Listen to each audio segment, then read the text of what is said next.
শোনো, কি হয়েছে বদের হাড্ডি?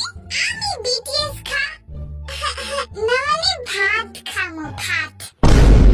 না না, আপনি ভাত খাইবেন কেন? আপনি বিটিএস খান। কবে জানি একেবারে আমি ভর্তা বানায় বিটিএস তোরে খাওয়ায় দেই। মা চিত্তা যাও কেন? যা সর আমার সামনেতে। আচ্ছা যাইতাছি। ও মা, আমি বিটিএস দে। খালি বিটিএস আয়া করে মুখ দিয়া।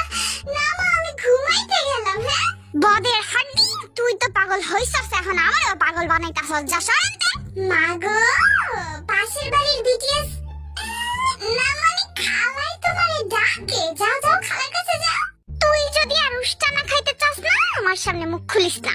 আচ্ছা, আর মুখ খুলবো না, কিন্তু আমার লাস্ট কথাটা শোনো। ওই যে বিটিএস না মানে ও বাবা, তোমারে ডাকছিল, এইটাই কইতে চাইছিলাম আর কি। এবার তো আমি ঝাড়ু দেই আনতাছি, খা তুই।